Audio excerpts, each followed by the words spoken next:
You're watching Beyond Markets. Welcome. I'm Esther Awoni. Many thanks for joining us. Coming up on today's show, we'll discuss ways to demystify power generation in Nigeria. Don't forget you can join the conversation on Twitter at CNBC Africa. You can also follow my Twitter handle too at Esther O. Awoni using hashtag Beyond Markets. Now, data from the Federal Ministry of Power, Works and Housing shows that Nigeria's power generation dropped to 2,390 megawatts on Monday this week, as the number of idle power plants increased to 15. Dr. Joy Ogaji, the Executive Secretary, Association of Power Generation Companies of Nigeria, joins us to discuss these issues in the sector. Thank you so much, Joy, for your time today. It's quite interesting how things are developing within the power sector, especially for the generating companies. Now what we hear is that Jenkins say that you're being forced to operate below your installed capacity. Help us understand what's going on. Well, currently in Nigeria, we have 28 power stations, and with installed capacity of 13,260 megawatts. Now, this installed capacity is, out of that, about 7,500 is available for Nigerians to use. Okay. But out of this 7,500, the grid, which is the transmission, or in a layman's language, the transporter, can only transport about 4,005. And when the grid takes 4,005, the distribution companies cannot take more than 4,000, further reducing even what the transporter could take. So we are forced to operate below our machine capability.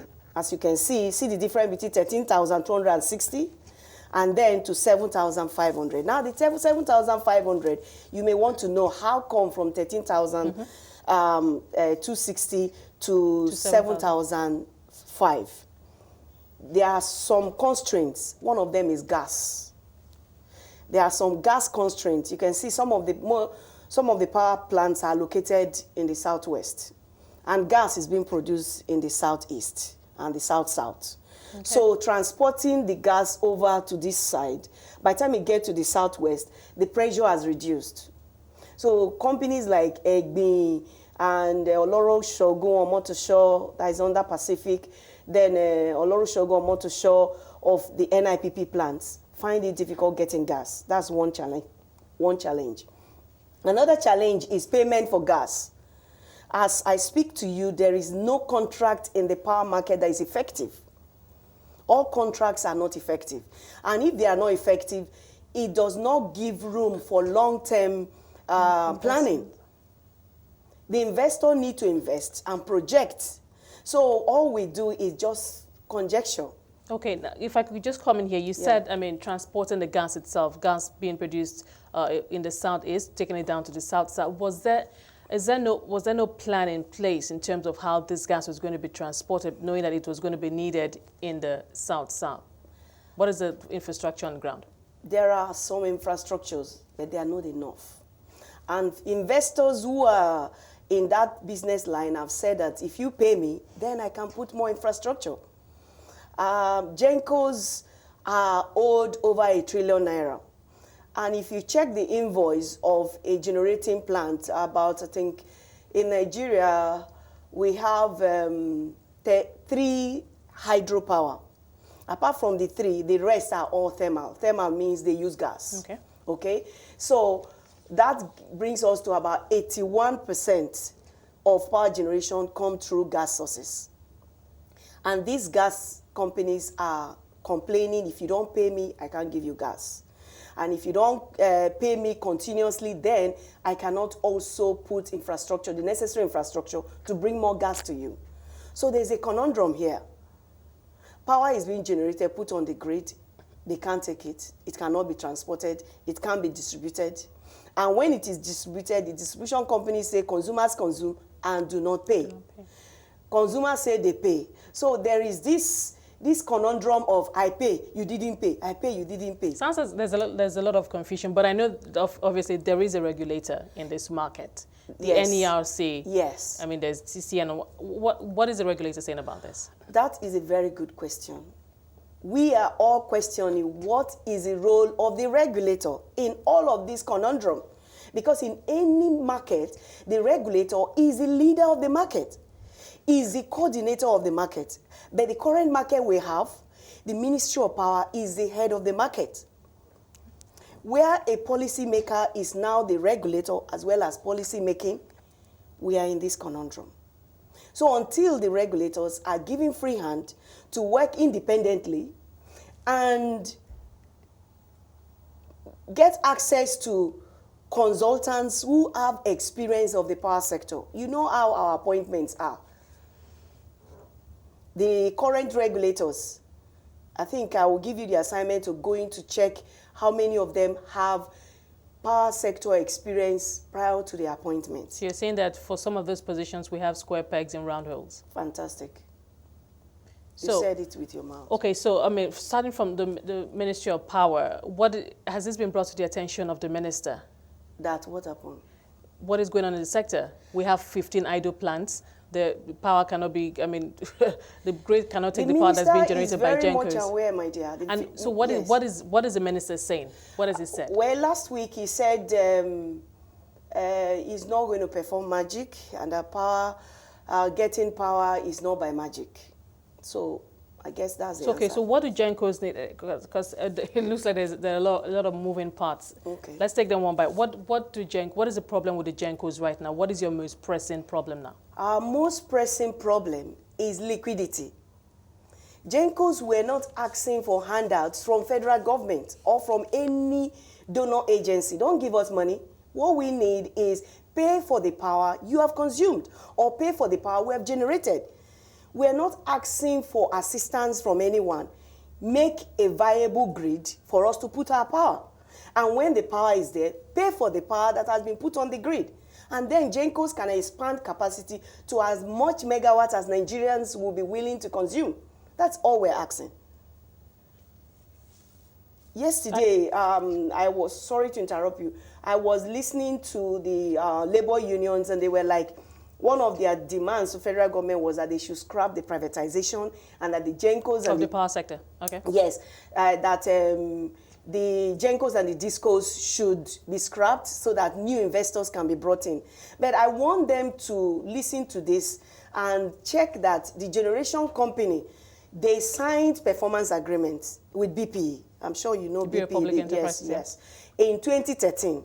And the performance agreement gave them capacity recovery benchmarks. I sit here to tell you that almost all the Jenkins have met, and some have even exceeded their capacity recovery plan. This you can call BP to confirm. Jenkins have exceeded their mandates.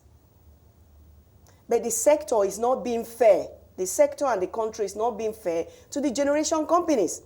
And by doing this, we are not encouraging new investors to come in. I know that there was the 213 billion naira CBN electricity market stabilization fund. Did you have a part of that? Yes, we did. And I want to correct that notion as well, because out there is that notion that that money was an assistance to the generation companies. It wasn't. It was actually an assistance to the distribution companies for monies owed to the generation companies as well as the gas suppliers, for power that has been supplied, not paid. And when the gas suppliers told federal government, sorry, if you don't pay these backlogs, I can't continue to supply, the federal government quickly contacted CBN, please put this in place to assist, otherwise the power sector will collapse. So that money for Jenkins is not an assistance, is debts, old debts being paid. For the discos, yes, it was an assistance for them. So for the debt now, you said that Jenkins are being owed over $1 trillion naira. Yes. How do you plan to recover this money? Or what steps have you taken to recover the money? Well, as you can see, a lot of people have called and said the generation companies are trying to please federal government. That's why they are not taking drastic steps, just as the distribution companies are trying to drag government to either court or one thing or the other. I, for a person, am the spokesperson as well as I represent the generation companies. As a principal, and also by my qualification, I have a doctorate degree in ADL, alternative dispute resolution. So when I took this job, part of what I told them I will do is that I'm not going to use aggressive methods with the federal government, because most of the investors are also Nigerians. Rather, our method will be dialogue and try to see how we can solve the problem with federal government. So it's not as if we are afraid of taking the federal government to court or afraid of antagonizing the federal government, but rather we think as good investors, we should explore all possible avenues before going to the other maybe adjudicatory methods. In terms of exploration, where are you now? We have had several meetings with the government. Last week, in fact, this week I was with the regulator. I met with the chairman of NEC, and part of what I was discussing was, what's the solution for the Jenkins? See, you can't give what you don't have. The power sector currently lacks capacity. I'm sorry to say it. In all the agencies, capacity is a major problem. So if you meet somebody who is in charge of, for example, the bulk trader, if she doesn't have the solution, she cannot manufacture it. So we need to sit down rather than secluding the operators, because these days decisions are made in silos, and then we only read in the papers. Somebody is making decision about my investment. I don't know about it. I only read on the pages of the newspaper that, oh, federal government has done this. For example, the 701 billion you must have heard of, that the federal government put housed in the CBN to help with power that has been put on the grid. Energy only. I want to correct the fact, and I'm sure this is an international news. Other international investors can bear witness with me that there is no market in the world where a generating company is paid only energy. Energy means only power that they take. So how did I get that power up to you? There are so many O&M costs, operation and maintenance costs, and other costs that I have undertaken to be able to get that power available, which is why in all market there is that what we call the capacity factor. It is captured in the power purchase agreement, PPA. So a Genco has to be paid for that, otherwise it can't continue in business. Joy, we're going to have to take a short break at this point. Excuse me, and then we'll come back and pick up from where we left off. Thank you for your time so far. I've been speaking to Dr. Joy Ogaji. She's the Executive Secretary of the Association of Power Generation Companies, and we're looking at the state of power generation in the country. Still with me on today's show is Dr. Joy Ogaji. She's the Executive Secretary of the Association of Power Generation Companies. Dr. Joy, thank you for your time so far. Before we took the break, I was asking you if you're taking, what the regulator was saying about what the solution could be to solve some of these issues going forward. So bring us up to speed in terms of where we are right now, in terms of, and you also talked about the fact that you did not want to take drastic measures in terms of, getting the government to do the needful. So what will be your next steps now? We have been consulting with government at various levels, with the minister, the regulator, NBET. This week on Tuesday, all the generating plants were in Abuja. They had a meeting with NBET. That's the bulk trader, yeah. Yes. And discussions were how we can be paid. In fact, what the government is actually looking at now is forward-looking. They're not looking back. Have they categorically said that all debts will not be paid? They have not said it. Will be looked at later. But from this government is about body language. It's the body language we are interpreting now. Because if you keep telling me about forward-looking and you're not telling me... No, would it not be better for you to get a definite response on that issue? Yes, we have written. We have spoken to them. We've not gotten a response. Other than say, the markets, we're still trying to solve the market. Let's see. So what does that mean for your investment? I mean, you're an investor. What does that mean for your investments? You cannot expand. You do not have liquidity to even, go for the day-to-day activities. And we couldn't pay our debt either. In fact, right now, all our lenders have sent the generating companies red letters. I'm sure you know when the letter becomes red. And the CBN governor instructed all commercial banks not to loan to power sector anymore because power sector has been classified. We can't pay back our loans. And the auditors, last week?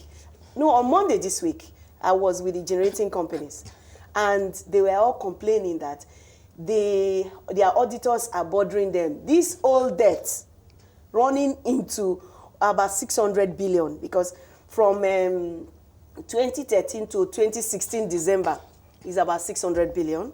So the other part I'm telling you that ran into trillion is from 2017, because even this 701, they are not paying 100%. Our contract says 100% payment, because I give you 100% power, give me 100% payment. The government said, please, we can pay 80. We say, well, it's our government. We are understanding with you. Oh yeah, pay the 80%. As I speak to you, the 80% has not been paid since June this year. This is November. We've not been paid since June. Even the 80% they promised. So that's for the new one, the one going forward.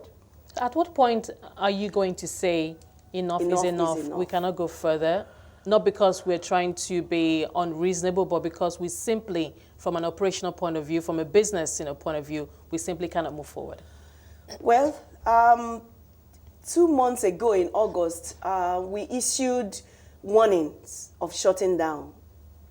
And the warnings were not because we're saboteurs, but if you had listened to the news, we were called all sorts of names. That we were saboteurs, that the owners of the Jenkins are PDP members, so they have gone to they want to sabotage the current administration. But my sister, let businessmen please intervene and see if anyone being owed over ₦1 trillion and still adding more can continue to do business. Is going to court an option for you? Is that an option you will be willing to consider? Already we're in court. We, regarding the 701, the Jenkins are in court with federal government. And that was relative to the fact that federal government introduced other beneficiaries. Because when they put the 701 together, like I told you, we were not consulted, but we were told that it is to to be a buffer for us for 2017 and 2018, while they try to structure the market. But as you can see, we're in 2018, nearly December. There's no alternative. The market is not yet structured. So generating companies are more in a more conundrum than they were before. Because 2018 is coming to an end, and election is next year. So we don't really know.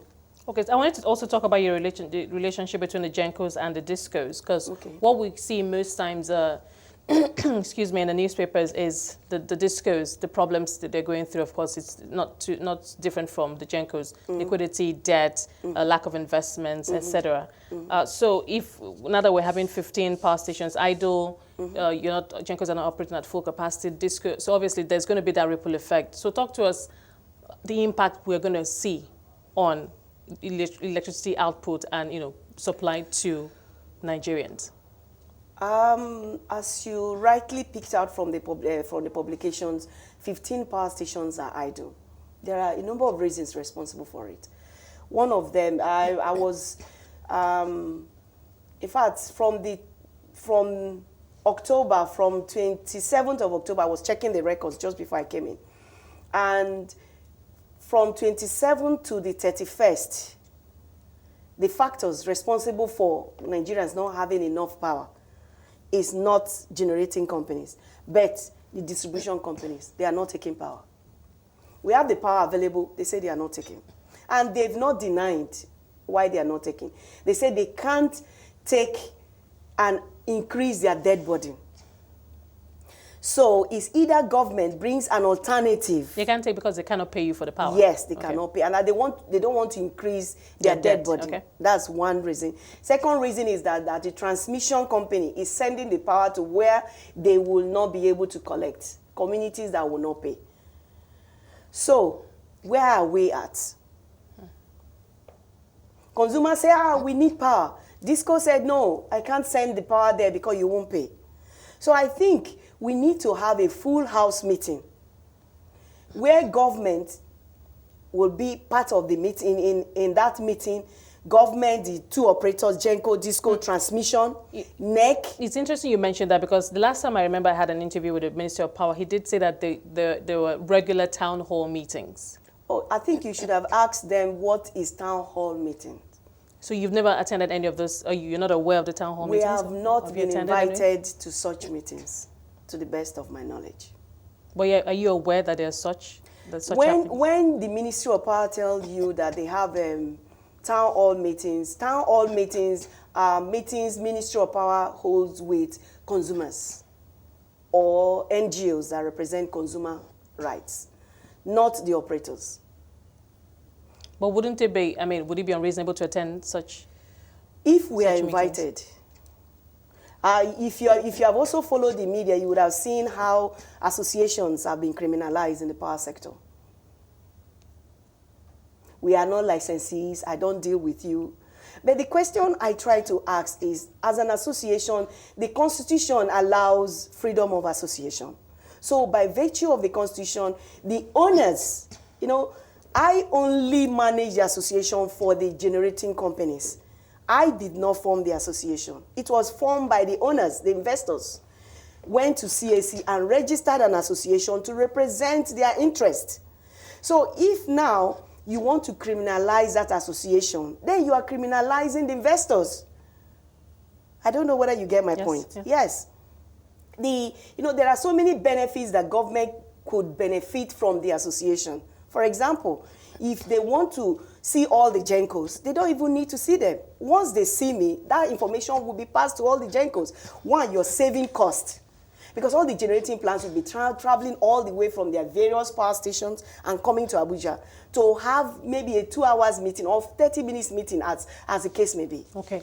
Now let's move on. For these 15 power plants that are idle, are there plans to bring them back on? For how long are they going to remain in this state? Okay, as I was saying, one of the reasons was, another reason why they are idle is transmission. Transmission lacks the capacity to manage the grid, if I should put it very blunt. Inefficient management of the grid is another problem. Now, part of the reason why they were idle, some of them, NGC is a gas transporter and now also plays a role of NGPTC now. It also supplies gas. So they wanted to carry out some maintenance on some areas, especially the south area. Some of the plants were affected. They gave prior notice, but this notice was not taken seriously. And so when they cut off all those power plants to carry out the maintenance, TCN could not manage the rest of the generating companies that are outside that corridor. Okay. So as to maximize their load, increase their load, and we have the same or similar load for everyone to be supplied to. But no, that was not done. So when that maintenance took place, everything collapsed. And do you know the impact? It is detrimental on the generating machines. Because when power is reduced, their machines, you need to be there to listen. You hear this, and the machine blade is destroyed. Every generating plant has a maintenance schedule. Some of them twice a year. Some of them once in a year, depending on the make. But because of this inefficient grid management, Gencos are having to do maintenance 5 times a year, 3 times a year, 6 times a year. And do you know that this cost is not captured in the MITO, which is the tariff? Yeah, the multi-year tariff order. It is not captured. So it is at their own cost. You generate power, you're not being paid. And when the power gets available, the grid cannot take it. When it gets to distribution rejects it. So government need to find solution. You asked a question about what is our relationship with the discos. Our relationship, we don't have a direct relationship because we don't have a contract with them. And going by the principle of privity of contract, we cannot directly ask the discos, pay me my money, or discos, take my power, because we have a contract with NBET. So NBET is the only person we can validly and legally ask, pay me my money or take more power, or why are you rejecting my power? Because I cannot accuse the discos here. I don't have contract with them. Dr. Ogaji, I'm afraid we're going to have to leave it there. I wish we had more time, but we're going to have to leave it there. And of course, so we'll be following this story, and we do wish that, hope that there will be a speedy resolution to all of this. Thank you so much. Thank you. Same here. That was Dr. Ogaji, Executive Secretary of the Association of Power Generation Companies, looking at the recent developments in Nigeria's power sector. That's our show for today. Remember, you can watch all previous episodes of Beyond Markets on our website at cnbcafrica.com. You can also stay engaged with the hashtag Beyond Markets, and you can follow my Twitter handle too at Esther O. Awoni. For myself and the rest of the team, have a wonderful evening.